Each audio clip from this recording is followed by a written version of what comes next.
Hi అండి, అందరికీ నమస్తే. Welcome back to Vanabhojanam. ఈరోజు రెసిపీ వచ్చేసి గోంగూర పచ్చిమిర్చి పచ్చడి. గోంగూర పచ్చిమిర్చి పచ్చడి అనేది 3 నెలల నుంచి 6 నెలల వరకు స్టోర్ చేసుకోవచ్చండి. మీకు ఎప్పుడైనా వంట చేయడానికి ఇబ్బందిగా ఉన్నప్పుడు కొద్దిగా ఈ పచ్చడిని తీసి తాలింపు వేసుకొని వేడి వేడి అన్నంలో తింటే చాలా బాగుంటుంది.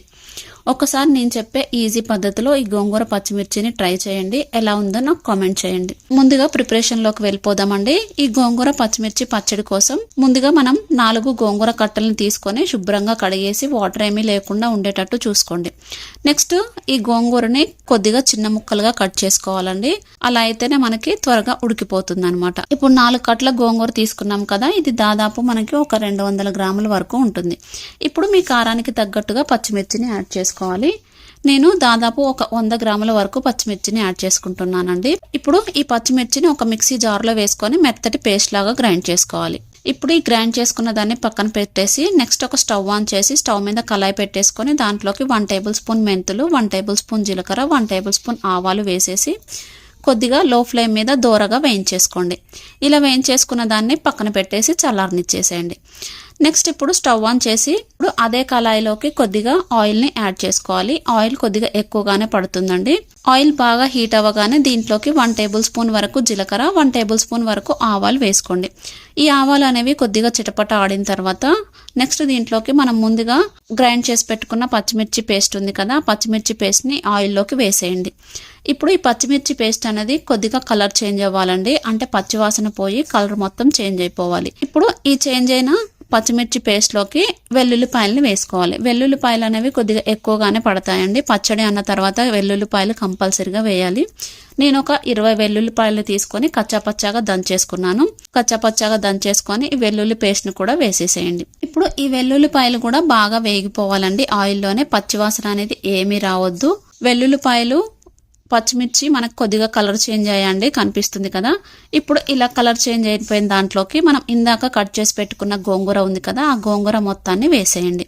ఇలా గోంగూర వేసిన తర్వాత ఒకసారి బాగా కలిపేసి మనకి ఎప్పుడైనా సరే గోంగూర వేసిన తర్వాత పచ్చిమిర్చి ఉడికిపోయి ఉంటుంది కదా, అది మొత్తం కలిసేదాకా బాగా కలుపుకోవాలి. అలా కలుపుకున్న తర్వాతే మూత పెట్టేసేయాలన్నమాట. లేదంటే మనకి గోంగూర వేయగానే మూత పెట్టేస్తే అడుగున ఉన్న పచ్చిమిర్చి పేస్ట్ అనేది మాడిపోతూ ఉంటుంది. ఆ గోంగూర అన్నది పైన అలానే ఉడికిపోతూ ఉంటుంది అనమాట. సో అందుకని గోంగూర వేయగానే ఒకసారి బాగా కలిపేసి మూత పెట్టేసేయండి. ఇప్పుడు ఇది దాదాపు మనకు ఒక 20 మినిట్స్ దాకా ఉడకాలండి. ఆయిల్లో బాగా ఫ్రై అయితేనే గోంగూర టేస్ట్ అనేది బాగుంటుందన్నమాట. ఇప్పుడు 20 మినిట్స్ దాకా ఉడికించుకోవాలంటే మధ్య మధ్యలో మూత తీసుకుంటూ కలుపుకుంటూ ఉండండి. ఇది మొత్తం కొద్దిగా ఉడికిపోయి ఆయిల్ అనేది పైకి తేలిపోయిన తర్వాత ఇప్పుడు దీంట్లోకి 1 టేబుల్ స్పూన్ వరకు సాల్ట్ని వేసుకోవాలి. 1/2 టేబుల్ స్పూన్ వరకు పసుపుని యాడ్ చేసుకోండి. ఇప్పుడు ఇలా యాడ్ చేసుకున్న తర్వాత ఒకసారి బాగా కలిపేసి ఉప్పు అంతా కరిగిపోయేదాకా ఉడకనివ్వాలండి. మీకు గల్లుప్పు అనేది అంత త్వరగా ఉడకదు కాబట్టి మెత్తటి ఉప్పును వేసుకోండి. ఉప్పు వేసుకున్న తర్వాత ఒకసారి బాగా కలిపేసి మూత పెట్టేసేయండి. ఉప్పు వేసిన తర్వాత కంపల్సరిగా మరొక 10 నిమిషాలు ఉడికించేసుకోవాలి. అప్పుడే మనకి గోంగూరలో ఉన్న తేమ అంతా పోయి ఆయిల్ అనేది సపరేట్ అయిపోతుంది అనమాట. ఇప్పుడు గోంగూర నుంచి ఆయిల్ మొత్తం సపరేట్ అయిపోయిన తర్వాత ఇందాక మనం వేయించి పక్కన పెట్టుకున్న మెంతులు, జీలకర్ర, ఆవాలు ఉన్నాయి కదా, వాటిని మెత్తటి పౌడర్ లాగా చేసేసుకొని ఆ పౌడర్ని 1 టేబుల్ స్పూన్ వరకు యాడ్ చేసుకోండి. గోంగూర మొత్తం ఉడికిపోయిన తర్వాతనే ఈ మెంతులు, ఆవాలు పౌడర్ని వేసుకోవాలండి. ఇప్పుడు ఇలా వేసిన తర్వాత కలిపేసి ఒక్క 2 మినిట్స్ ఉడికించేసుకోండి. 2 మినిట్స్ తర్వాత చూస్తే మనకి గోంగూర పచ్చడి అనేది పర్ఫెక్ట్ గా రెడీ అయిపోయి ఉంటుందండి. చూసారా, ఇలా ఆయిల్ మొత్తం సపరేట్ అయిపోవాలి. ఇప్పుడు టేస్ట్ చూసుకొని మీకు ఒకవేళ సాల్ట్ తక్కువగా ఉందనుకుంటే సాల్ట్ వేసుకోండి. చూసారా, నేను వీడియో చూపిస్తున్నట్టుగా ఆయిల్ అనేది మొత్తం సపరేట్ అయిపోయి ఇలా రావాలి. ఇప్పుడు గంటతో తీస్తే నేను ఆయిల్ అనేది బయటకు ఎలా వస్తుంది, అలా వస్తేనే మనకి పచ్చడి అనేది అస్సలు పాడవ్వకుండా ఒక 3 నెలలు 6 నెలల పాటు ఉంటుందన్నమాట. ఎంతో ఈజీ మెథడ్లో గోంగూర నిల్వ పచ్చడి చూపించాను కదా. ఈ వీడియో కనుక మీకు నచ్చినట్లయితే please do subscribe. Thanks for watching. మరిన్ని వీడియోస్ కోసం వనభోజనం ఛానల్ని చూస్తూనే ఉండండి.